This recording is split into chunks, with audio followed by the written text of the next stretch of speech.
ಅವರ ಜೀವನ ಯಾವ ರೀತಿಯಾಗಿ ನಡೆಸಿಕೊಂಡು ಹೋದ್ರ ಅಂತ ಅನ್ನತಕ್ಕಂಥದ್ದು ನಾವು ಹಿಂದೆ ಮಾತಾಡತಕ್ಕಂಥ ಅತ್ಯವಶ್ಯಕವಾಗಿದೆ.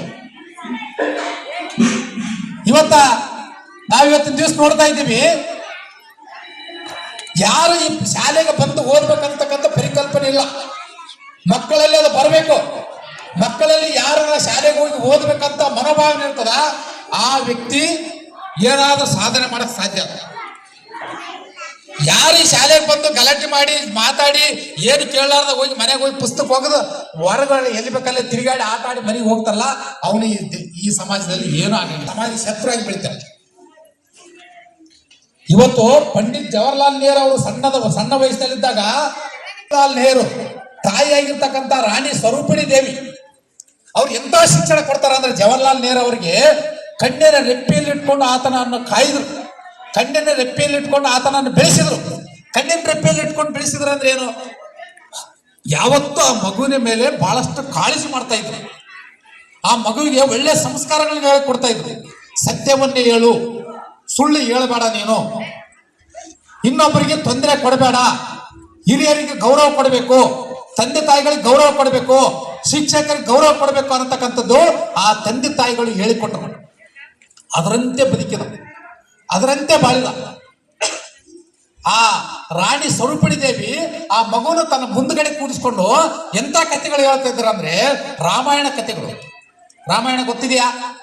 ಶ್ರೀರಾಮಚಂದ್ರನ ಕಥೆಗಳು, ಮಹಾಭಾರತದ ಕಥೆಗಳು, ಈ ದೇಶಕ್ಕಾಗಿ ಸತ್ಯ ಹರಿಶ್ಚಂದ್ರ ಕಥೆ ಇರ್ಬೋದು, ಬಸವಣ್ಣನವ್ರ ಕಥೆ ಇರ್ಬೋದು, ಅಲ್ಲಮ್ಮ ಪ್ರಭು ಕಥೆ ಇರ್ಬೋದು, ಶ್ರೀ ಜಗದ್ಗುರು ಮೌನೇಶ್ವರ ಕಥೆಗಳು ಇರ್ಬೋದು.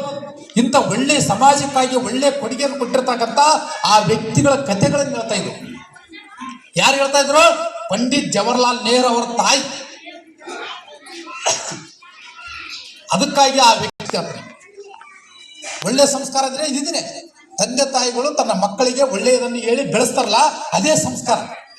ಆ ಸಂಸ್ಕಾರವನ್ನು ಮೈಗೂಡಿಸಿಕೊಂಡು ಬೆಳೆದ, ಸತ್ಯವನ್ನು ಹೇಳಿದ, ಸುಳ್ಳು ಆತನ ಬಾಯಿಗೆ ಬರಲೇ ಇಲ್ಲ, ಇನ್ನೊಬ್ಬರಿಗೆ ತೊಂದರೆ ಕೊಡಲೇ ಇಲ್ಲ, ಹಿರಿಯರಿಗೆ ಯಾವತ್ತು ಗೌರವ ಕೊಡ್ತಾ ಇದ್ದ, ಶಿಕ್ಷಕರಿಗೆ ದೇವರಂತ ಭಾವಿಸಿದ್ದ, ತಂದೆ ತಾಯಿಗಳಿಗೆ ದೇವರಂತ ಭಾವಿಸಿದ್ದ.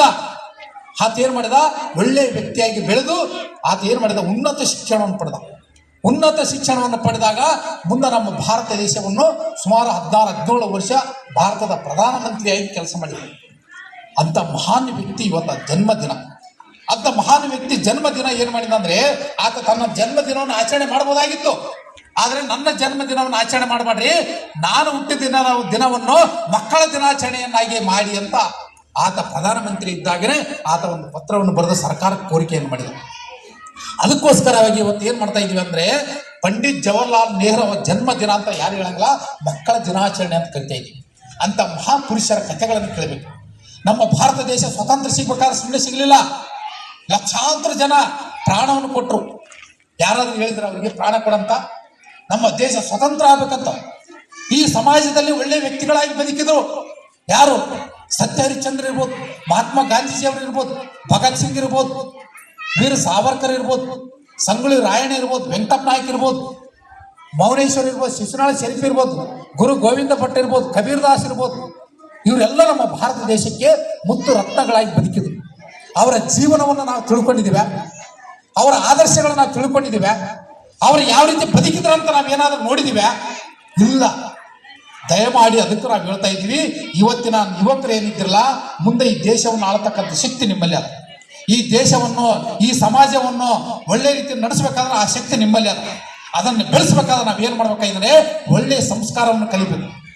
ಇವತ್ತು ಹೇಳ್ತಾ ಇದ್ದೀವಿ, ಸುಮಾರು 16-17 ಜನ ಸರ್ಕಾರಿ ನೌಕರಿದ್ದರು. ಆ ಸರ್ಕಾರಿ ನೌಕರಿ ತಗೊಂಡ್ರೆ ಯಾವತ್ತೂ ಸದಾ ಓದಿರ್ತಕ್ಕಂಥ ವ್ಯಕ್ತಿಗಳು, ಸದಾ ತಮ್ಮ ಕೆಲಸ ತೊಡಗಿರ್ತಕ್ಕಂಥವ್ರು. ಅವ್ರ ಜೊತೆಗಿದ್ದರೆ ಇವತ್ತು ಎಷ್ಟೋ ಜನ ಮರಿ ಪುಡಾರಿಗಳಾಗಿ ತಿರುಗಾಡ್ತಾ ಇದ್ದಾರೆ. ಸಮಾಜವನ್ನು ಕೆಡಿಸ್ತಕ್ಕಂಥ ಕೆಲಸವನ್ನು ಮಾಡ್ತಾ ಇದ್ದಾರೆ. ಸಮಾಜದಲ್ಲಿ ದ್ವೇಷ ಅಸೂಯೆಯನ್ನು ಹುಟ್ಟಿಸ್ತಕ್ಕಂಥ ಕೆಲಸಗಳನ್ನು ಇವತ್ತು ಮಾಡ್ತಾ ಇದ್ದಾರೆ. ಅಂತ ವ್ಯಕ್ತಿಗಳನ್ನು ದೂರ ಇಡ್ತಕ್ಕಂಥ ಕೆಲಸಗಳನ್ನು ನಾವು ಮಾಡಬೇಕು. ಅಂತ ವ್ಯಕ್ತಿಗಳನ್ನು ಸಮೀಪ ಸಹಿತ ಕರ್ಕಬಾರ್ದು. ಇವತ್ತು ಎಷ್ಟೋ ಗೊಂದಲಗಳನ್ನು ಮೂಡಿಸ್ತಾ ಇದ್ದಾರೆ, ಜಗಳವನ್ನು ಹಚ್ಚುತ್ತಾ ಇದ್ದಾರೆ. ಸಣ್ಣ ಸಣ್ಣ ಹುಡುಗರು ಬೀರ್ನಲ್ಲಿ ಕುಂತು, ಅಂಗಡಿಯಲ್ಲಿ ಕುಂತು ಕುಡಿತಾರೆ, ಬೀರ್ ಕುಡಿತಾರೆ, ಬ್ರ್ಯಾಂಡಿ ಕುಡಿತಾರೆ. ಈ ಸಮಾಜವನ್ನು ಹಾಳು ಮಾಡ್ತಕ್ಕಂಥ ವ್ಯಕ್ತಿಗಳಿದ್ದಾರೆ. ಇದರಿಂದ ಏನಾಗ್ತದೆ? ಸಮಾಜ, ಊರು ಏನಾಗ್ತದೆ ಹೇಳಿ ನೋಡಮ್ಮ. ಊರಿನಲ್ಲಿ ಶಾಂತಿ ಇದೆಯಾ? ಇಲ್ಲ. ಸೌಜನ್ಯ ಇದೆಯಾ? ಇಲ್ಲ. ಸಂಸ್ಕಾರ ಇದೆಯಾ? ಇಲ್ಲ. ಏನಾಗಿದೆ ಇವತ್ತ? ಎಲ್ಲ ಹಿರಿಯರಿಗೆ ಗೌರವ ಇಲ್ಲ, ಬುದ್ಧಿವಂತರಿಗೆ ಗೌರವ ಇಲ್ಲ. ತಿಳುವಳಿಕೆ ಏನಾದ್ರೂ ತಿಳುವಳಿಕೆ ಕೊಡಕ್ ಹೋದ್ರೆ ಅವರೇ ಅವ್ರಿಗೆ ಶತ್ರು ಆಗಿಬಿಡ್ತಾರ. ಅಂತ ಪರಿಸ್ಥಿತಿ ಇವತ್ತು ಗ್ರಾಮದಲ್ಲಿ ನಿರ್ಮಾಣ ಆಗಿದೆ. ಆ ಪರಿಸ್ಥಿತಿಯನ್ನು ಹೋಗಲಾಡಿಸ್ಬೇಕಾದ್ರೆ ನಾವು ಪ್ರತಿಯೊಬ್ಬರು ಏನೈತಪ್ಪ ಅಂದ್ರೆ ಇವತ್ತಿನಿಂದ ತೀರ್ಮಾನ ಮಾಡಬೇಕು. ಇವತ್ತು ಪಾಲಕರ ಸಭೆ ಇದೆ, ಮಕ್ಕಳ ದಿನಾಚರಣೆ ಇದೆ. ಮಕ್ಕಳು ನೀವೇನೈತಿ ದೇಶದ ಆಸ್ತಿ. ಈ ಆಸ್ತಿ ಮಾಡ್ಬೇಕಾದ್ರೆ ನೀವು ಒಳ್ಳೆಯದನ್ನು ಕಲಿ, ಶಿಕ್ಷಕರಿಗೆ ಗೌರವ ಕೊಡ್ರಿ, ತಂದೆ ತಾಯಿಗಳಿಗೆ ನಮಸ್ಕಾರ ಮಾಡ್ರಿ, ಮುಂಜಾನೆ ಎದ್ದು ದೇವರಿಗೆ ನಮಸ್ಕಾರ ಮಾಡ್ರಿ, ಮುಂಜಾನೆ ಎದ್ದು ಹಿರಿಯರು ಯಾರಾದ್ರೂ ಕಂಡ್ರೆ ಅವ್ರಿಗೆ ವಿಧೇಯದಿಂದ ಇರ್ರಿ, ಅವ್ರನ್ನ ಗೌರವಿಸ್ತಕ್ಕಂಥ ಕೆಲಸ ಮಾಡ್ರಿ. ಅಂದಾಗ ಮಾತ್ರ ನೀವು ಒಳ್ಳೆಯ ವ್ಯಕ್ತಿಯಾಗಿ ಬೆಳಗ್ಗೆ ಸಾಧ್ಯ ಆದಂತ ಈ ಸಂದರ್ಭ ಹೇಳ್ತಾ ಇದ್ದೀವಿ. ಇವತ್ತು ನಿಮ್ಮ ಆಸುಪಾಸು ಯಾವಾದ್ರೂ ಶಾಲೆ ವಯಸ್ಸಿನಲ್ಲಿ ಹುಡುಗರು ತಿರುಗಾಡ್ತಿದ್ರೆ ಯಾಕೆ ಬಿಟ್ಟು ಶಾಲೆ ಅಂತ ಕೇಳಿ, ಶಾಲೆಗೆ ಯಾಕೆ ಹೋಗಿಲ್ಲ ಅಂತ ನೀವು ಒಂದು ಮಾತು ಕೇಳಿ. ನೀವು ಪದೇ ಪದೇ ಕೇಳ್ಕೊಂತಿದ್ದಪ್ಪ ದಿವಸ ಕೇಳ್ತಾರ ಶಾಲೆಗೆ ಹೋಗ್ಬಂತ. ಅದಕ್ಕಾಗಿ ನಿಮ್ಮ ಓಡಿ ಒಳಗಿರಲಿ, ನಿಮ್ಮ ಗ್ರಾಮದಲ್ಲಿರಲಿ, ನಿಮ್ಮ ಮನೆ ಮುಂದಿರಲಿ, ಶಾಲೆ ಬಿಟ್ಟ ಮಕ್ಕಳನ್ನು ಕೇಳ್ತಕ್ಕಂಥ ಕೆಲಸವನ್ನು ಮಾಡಿ, ಅವರು ಶಾಲೆ ಕಳಿಸ್ತಕ್ಕಂಥ ಕೆಲಸವನ್ನು ಮಾಡಿ. ಪಾಲಕರು ತಮ್ಮ ಜವಾಬ್ದಾರಿಯನ್ನು ತಿಳಿದುಕೊಳ್ಳಿ, ತಮ್ಮ ಮಕ್ಕಳನ್ನು ಒಳ್ಳೆಯ ಭವಿಷ್ಯವನ್ನು ನಿರ್ಮಾಣ ಮಾಡ್ತಕ್ಕಂಥ ಶಿಕ್ಷಣವನ್ನು ಕೊಡಿಸಿ, ಒಳ್ಳೆಯ ಜೀವನ ರೂಪಿಸಲು ತಾವು ಸಹಕಾರಿಯಾಗಿ ಅಂತ ಹೇಳ್ತಾ ನನ್ನ ಎರಡು ಮಕ್ಕಳು ಮುಗಿಸ್ತಾರೆ. ಜೈ ಹಿಂದ್, ಜೈ ಭಾರತ.